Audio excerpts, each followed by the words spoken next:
Hello everyone. Hello!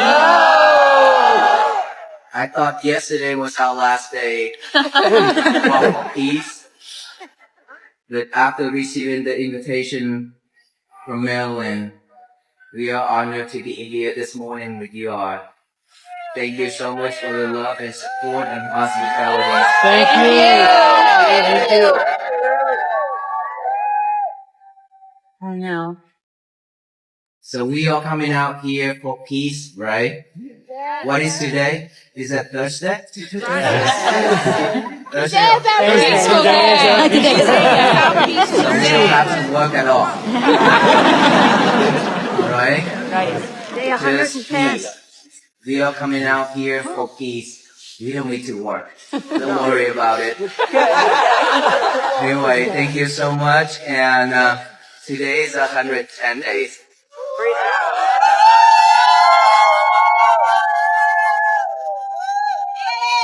And after Maryland, we'll head back to Fort Worth, Texas for the welcoming back. And on the way back, there are also cities in town that also wanted to host us as well. For this mission, Walk for Peace, I truly believe that even though we ended this journey yesterday at the Lincoln Memorial in Washington, D.C., but this journey, Walk for Peace, is going to continue and continue every single day for the rest of our life. Is that right? Yes! And it is happening right now today. Yes. That all of us are here to walk in spirit with all the men and monks, bring peace to us, our nation and the world. Yes. So peace is something that I always share, that it always begins from within. This is the moment where we slow down, where we stop from doing everything else, just to look back within to find some peace for ourselves.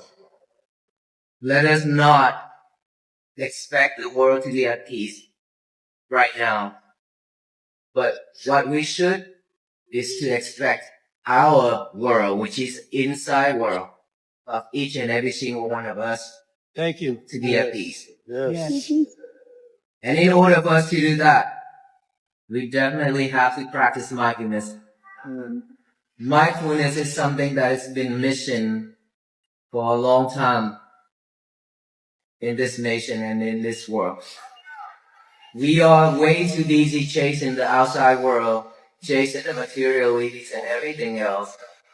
We try to chase the world. And that is why we suffer, and that is why we've been spinning with the world. And we cannot have peace. For that reason, I made a vow 3 years ago to walk on this journey, to bring the awareness, to raise the awareness of peace to all the people who I meet along the road. And the world showed me that this nation, the world, are deeply in suffering. Yes. The more people coming out for this mission, the more it tells me that all human beings truly need help. And of course, I cannot help everybody. I also need to help myself. Walking on this journey, we help ourselves. We practice for ourselves to have peace on each and every step. And that's how we raise the awareness to everyone that peace is possible. As long as we can slow down, as long as we can stop and look back within, peace will begin just like that. Are we at peace right now? Yes. Are we at peace right now? Yes! Since morning? Yes! Since we wake up? Yes! Up until now? Yes! Are you sure about that? I didn't pick up my cell phone.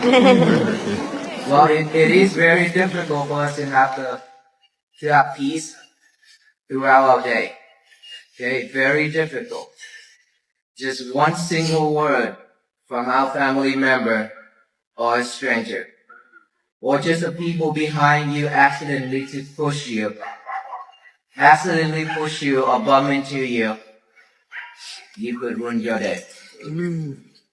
peace will be fragile from there.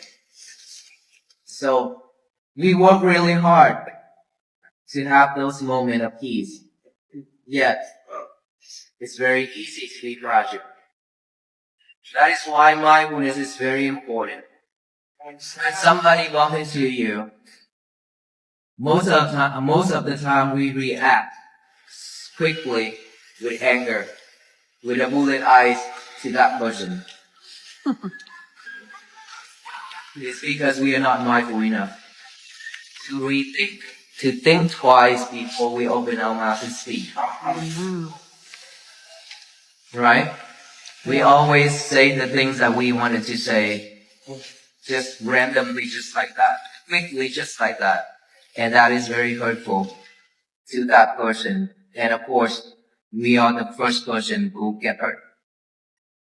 We heard it all before that person, because it always rises within our head, within our mind first, right? With any type of speech or actions, it always begins from one thought. And we are the first person who knows that thought, not the others. Mindfulness. Our mind. That mind rise up with that thought.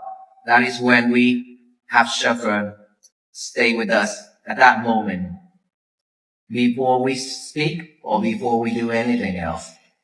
And if we are not mindful enough, we'll take that into action and speech. And that become unwholesome deed. That unwholesome deed will go with us, will live with us almost for the rest of our life. Because everything we encounter is always recorded into our mind. We have collected a lot of trash. A lot. Way more than we expect. Every little thing, a very minor thing, we always record it inside. And then all those will rise when it have a chance. That is when we are overwhelmed with thought and suffer. For that reason, we always carry the key with us to send it to you, to share it to you, hand it to you, so that you can unlock peace and love and compassion yourself. Peace is always with us. It's been with us, never left us, never leave us. It's just that we forgot it. Like I say, we are way too busy chasing. So now, all we need to do is just slow down,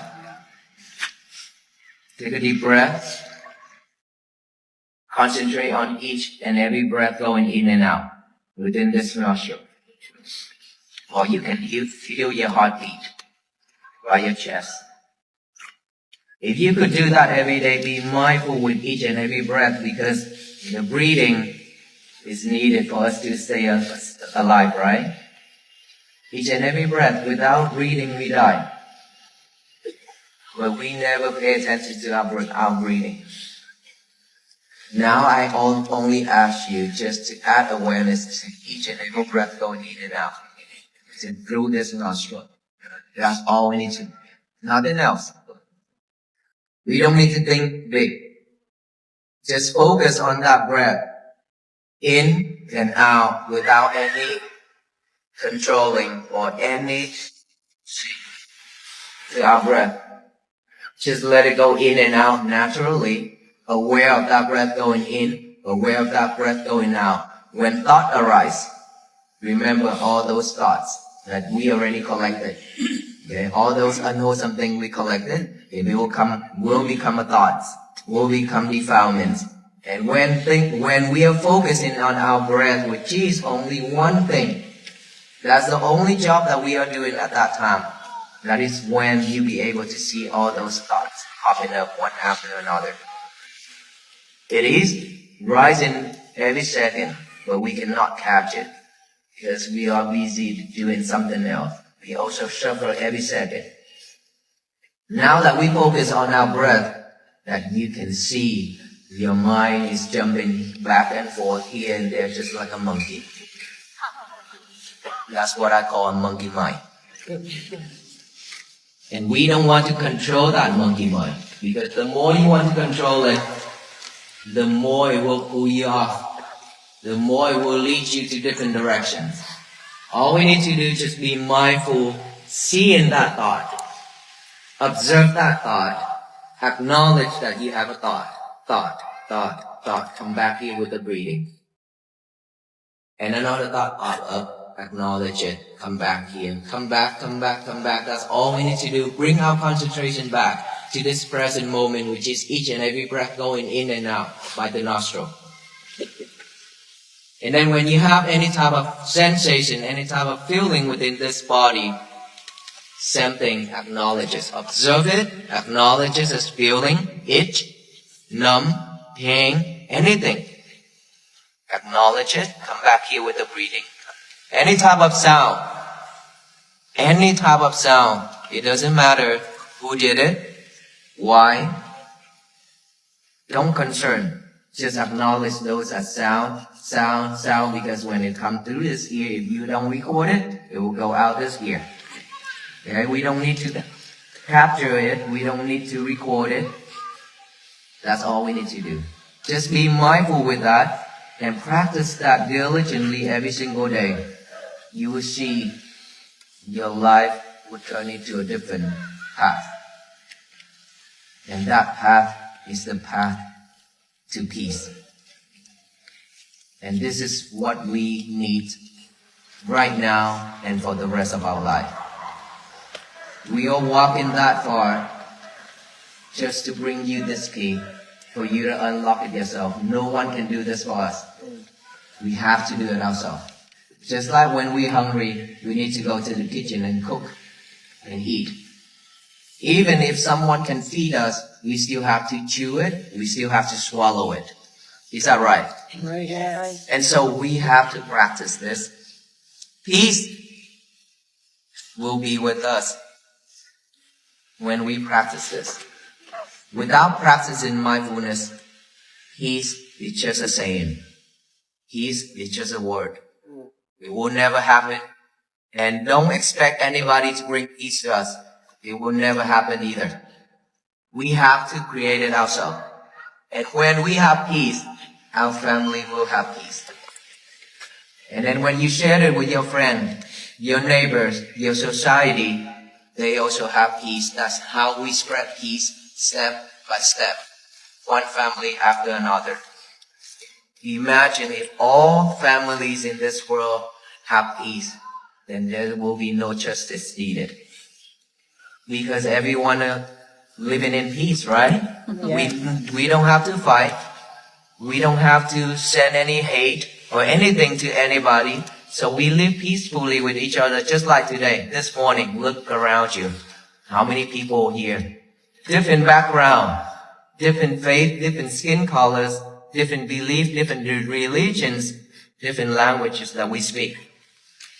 Will we be able to stand right here together, to share this moment together, and to find some peace together? This is what the world needs. We don't need to add any more suffering to this world, because it's way more than enough. This is the time, this is the year when we need to change. Change the way of living.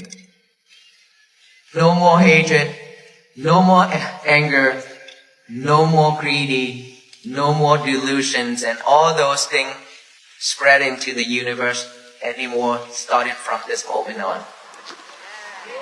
We only spread loving kindness, compassion, and peace message to the universe. What is the peace message? Every morning when you wake up, when our mind is still fresh and pure, before it picking up all the trash to chew it over and over, those trash are unhappy things in life. Old habits, bad habits, all those things you can name it within our life that we collected. Before our minds picking up all those to think it over and over, Give ourselves a job to do. Give our mind a job to do. Get a piece of paper and a pen now. Write out the statement, say, today is going to be my peaceful day.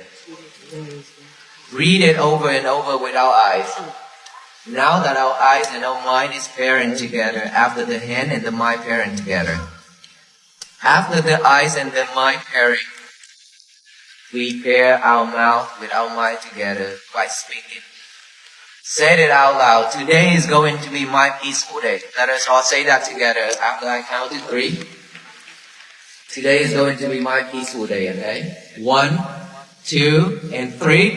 Today is going to be my peaceful day. Louder. Today is going to be my peaceful day. Even louder. Today is going to be my peaceful day. Thank you so much. That is so powerful. That is so powerful.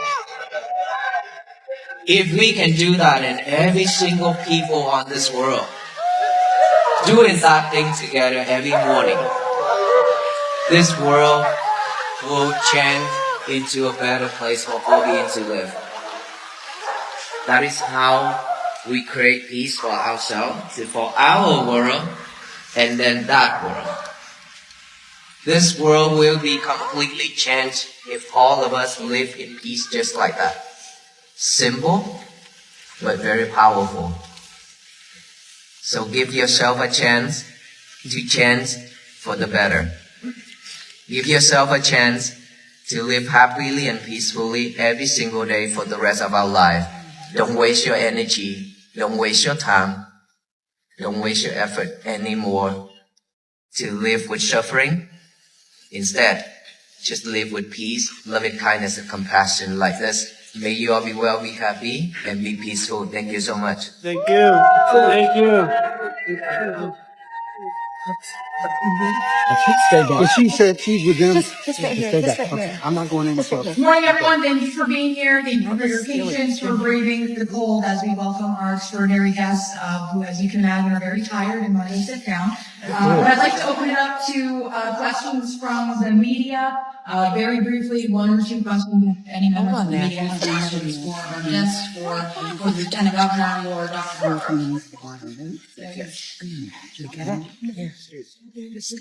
Who has a question? Right here, go ahead. I would love to find out their response to the outpouring, the love and support. Was it surprising to them? Did it build over time? What do they attribute to that level of support? I have never expected this turnout. At the beginning when we walked, we brought with us about 1,000 peace bracelets. 1,000. And now that we have given out over 100,000 of peace bracelets. And that is just for the gathering alone. We are not talking about people gathering along the road. I believe it's millions and millions of people have came out for us just like that. And for us, like I mentioned it, seeing so much love and support, it warms our hearts. But at the same time, I feel sad. I feel sad is because human beings, why do we have to suffer, to be suffered and to suffer like this? We deserve better. We truly deserve better. And my power, my effort, what I can do along with our venerable monks to contribute to this nation and to the people around the world, it's not too much. It's not a lot that we can do. It's very little. And I wish that we have more and more and more people who could do this to bring joy and happiness and peace to this world so that this world can turn into a better place to live as soon as possible. Hi. Yes. Hi, I'm a reporter from one of the local TV stations. I'm wondering, how did Annapolis come to be day 110 of your journey, and what mode of transportation will you be taking back to Fort Worth? Our journey is supposed to be 120 days, but because of the holidays at the Capitol, And because of our journey, we still have a lot of things changing around and around. Therefore, we ended at 109 days yesterday. And Maryland, initially, we have Maryland in our route. But then due to the conflicts of scheduling and everything, and unfortunately we have to take Maryland off on the list, and I believe 1 or 2 more states. And then at the end, when we almost got to Washington, D.C., we received invitations, and that is when we make our decision to come to this state house right now, share this last moment with us, with all of you here before we head back to Portland. Thank you. And so we are honored to be here this morning, and we'd be able to add Maryland back to our list, right?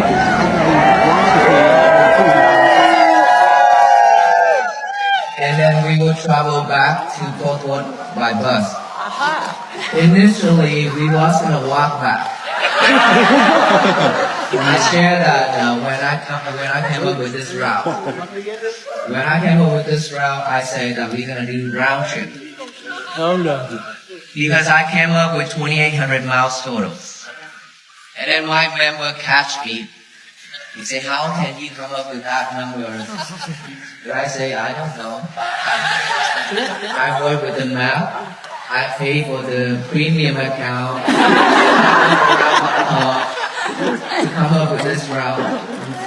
And somehow it gave me 2,800 miles. And then they walk around it and around it. After that, they say 3,000 miles something. Over 3,500 miles something. And I say, okay, then we just do a one-way trip. It's because we have a major event in May. The international event from May 2nd to May 10th. This is where the government of Sri Lanka will come to Fort Worth, Texas, and I'm the one who behind all this. So we have to rush back to prepare for the event. That's why we have to go with us. We could fly back, but again, there are people offering for us to fly back. And I say no, it's because when we walk, we have a lot of volunteers following us and support us, and the office driver. And then when we head back, we fly back and let our team driving back home, and I don't want to do that. I want everybody, when all those people come along with us to Washington, D.C. and Maryland, everybody have to come back at the same time. That is how the team works. That is how I decide to go with us. May I ask, people in the crowd are asking me to ask you where your dog is and your aloka. Where's the aloka? So I said I would ask those 2 questions so that some of the thousands of people here can get their answers. So, are you here?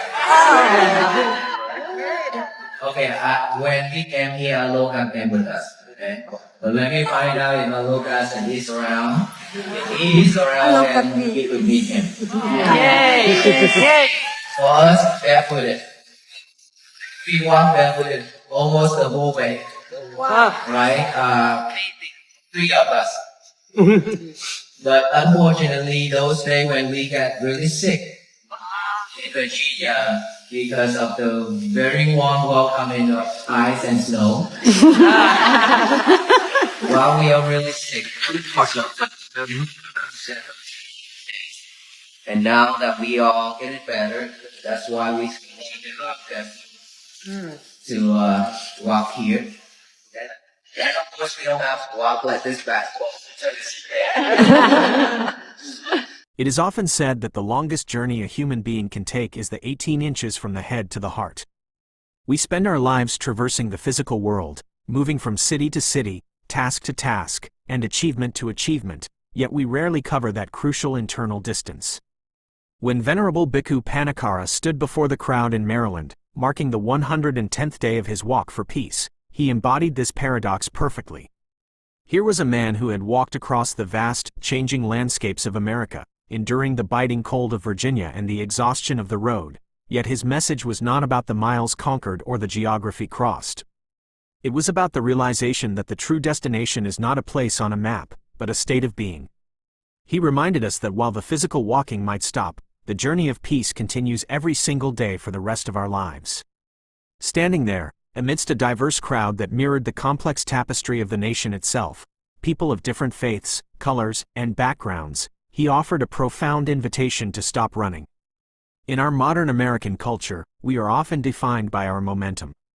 We are a people of go, of do, of achieve. We measure our worth by our productivity and our happiness by our acquisitions. But the Venerable held up a mirror to this frantic pace, suggesting that the very reason we suffer, the reason peace feels so elusive, is because we are too busy chasing the world. We spin with the world, caught in its centrifugal force, trying to grab hold of materiality and external validation, hoping that if we just catch enough of it, we will finally feel settled. But the chase is a trap. The faster we run toward the outside world, the further we drift from the peace that resides within. The walk for peace was not just a demonstration, it was a metaphor for the necessary deceleration of the human soul. To find peace, we do not need to walk 1,000 miles, we simply need to stop, look back within, and prioritize the internal landscape over the external horizon. However, stopping is terrifying for many of us because of what we find when we finally pause. The Venerable spoke with piercing clarity about the fragility of our peace. We work so hard to cultivate a good life, to build a comfortable home and a stable career, yet our internal state is often as delicate as a house of cards. It takes almost nothing to topple it. A single harsh word from a family member, a stranger bumping into us in a crowded line, or a minor inconvenience in traffic can instantly shatter our equilibrium. We might spend years building a reputation, but a moment of reactive anger can dismantle our serenity. This fragility exists because we are not just living in the present moment. We are living in a crowded, noisy archive of our past reactions. The Venerable used a striking image to describe this internal state. We are collectors of trash. It is a humorous yet deeply humbling analogy. Throughout our lives, every time we encounter a slight, a pain, a disappointment, or a moment of anger, we unconsciously record it. We don't just experience the difficult moment and let it pass, we capture it, catalog it, and store it deep within the recesses of our minds.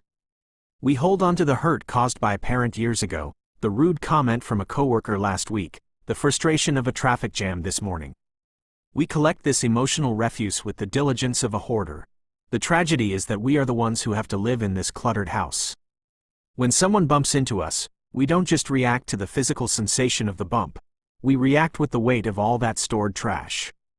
We shoot them, bullet eyes, a look of lethality born not from the present incident, but from a lifetime of unprocessed defense mechanisms. We speak words we don't mean, words that rise up like bile from this internal accumulation, and in doing so, we hurt the other person, but we hurt ourselves first. The thought of anger rises in our mind before it ever reaches our lips. We are the first victims of our own lack of mindfulness. We drink the poison and expect the other person to die. This is where the concept of the monkey mind enters the conversation, a concept central to understanding why we struggle so much with stillness. When we finally decide to sit down, to stop chasing the world, and to look within, we are often greeted not by a serene lake, but by a chaotic circus. The mind jumps.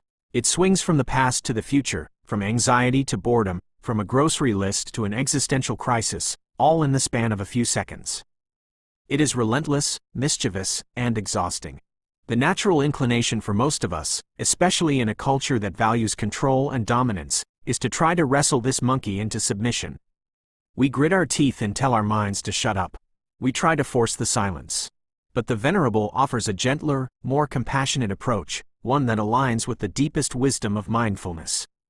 He teaches us that we do not need to control the monkey mind. In fact, the more we try to control it, the more it pulls us off course.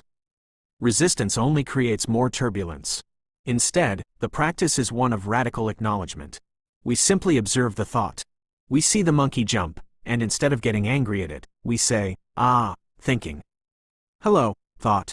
We acknowledge the itch, the pain, the sound of a car passing by, the memory of an awkward conversation. We don't push it away, nor do we invite it in for tea. We just acknowledge it as a phenomenon, sound, feeling, thought, and then, with infinite patience, we return to the center. This shift from being the thinker to being the observer of the thought is the beginning of true freedom. It creates a tiny wedge of space between the stimulus and the reaction, and in that space, peace has a chance to breathe. To anchor us in this storm of mental activity, we are given a tool so simple that we often dismiss it: the breath. The breath is the unsung hero of our existence. It has been with us since the moment we were born and will stay with us until the moment we transition, yet we treat it with utter indifference. We obsess over our bank accounts, our social media feeds, and our waistlines, but we ignore the very rhythm that keeps us alive. The Venerable's instruction is beautifully stripped of complexity. Just add awareness. That is all.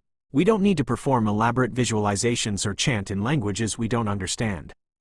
We simply need to feel the air entering the nostrils and feel it leaving.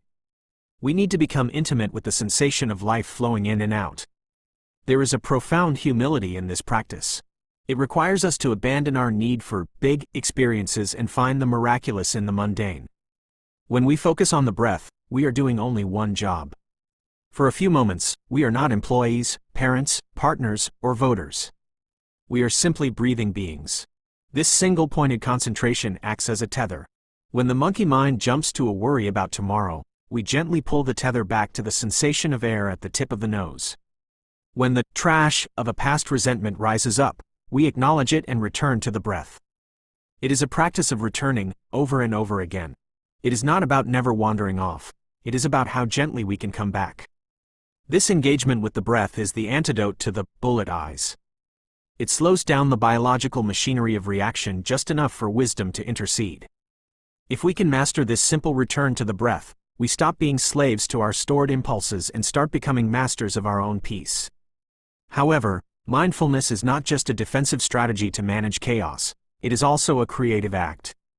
We have the power to set the tone for our existence before the world has a chance to intrude. The Venerable shared a specific, practical ritual that bridges the gap between our inner intentions and our outer reality. He suggested that every morning, when the mind is still fresh and pure, before it has picked up the trash of the day, before it has checked the news or the emails, we should give our mind a job to do. The mind is a tool, and if we don't give it a task, it will find one on its own, usually one involving worry or judgment. The proposed ritual is deceptively simple. Write down the sentence, "Today is going to be my peaceful day." This act engages the body and the mind in a coordinated effort. The hand writes, the eyes read, and the mind registers. Then, we are asked to speak it out loud. We pair the mouth with the mind. We declare it to the universe. Today is going to be my peaceful day. This is not merely positive thinking. It is a vow. It is a setting of the compass. By stating this intention clearly and forcefully at the start of the day, we are planting a seed of mindfulness that will sprout later when we need it most. When the traffic jam happens at 8 a.m., or the rude email arrives at 10 a.m., that seed reminds us of our vow. We remember, I decided this was going to be a peaceful day. I will not let this moment steal that promise from me. It empowers us to take ownership of our emotional state rather than outsourcing it to the whims of circumstance. It transforms us from passive recipients of the day's events into active architects of our own experience. The ultimate beauty of this practice is that it never stops at the individual. The Venerable's vision expands outward, in widening circles of influence. He spoke of peace not as a selfish hoarding of tranquility, but as a prerequisite for a just world. If we can create peace within ourselves, we inevitably bring peace to our families. A peaceful parent creates a peaceful home. A peaceful home contributes to a peaceful neighborhood. And a peaceful society does not need to rely on the heavy hand of justice or enforcement because harmony becomes organic. He pointed to the crowd gathered there in Maryland, a microcosm of the world's diversity, standing together in a shared moment of silence and respect. That tableau was proof that peace is possible. Despite different languages, different religions, and different skin colors, the human desire for peace is universal. We do not need to add more suffering to a world that is already overflowing with it. The Venerable noted with a touch of sadness how deeply the world is suffering, how the outpouring of support for the walkers was a symptom of a desperate hunger for something pure and good. People are starving for peace. By becoming a vessel of peace ourselves, we feed that hunger in others. We stop spreading the contagion of anger, greed, and delusion, and instead, we become carriers of loving kindness. We broadcast a new signal to the universe, one that says, "It stops with me." The cycle of reactivity stops here. In the end, the message of the walk for peace is one of radical responsibility. The Venerable was clear. No one can do this for us. He can walk thousands of miles, he can endure the snow and the heat, he can deliver the message to the steps of the State House, but he cannot make us peaceful. He compared it to hunger. Even if someone prepares the most delicious meal for us, they cannot eat it for us. We have to chew the food. We have to swallow it. We have to digest it. The key to peace has been handed to us. It has been placed right in our palms through these teachings. But we are the ones who must put the key in the lock and turn it.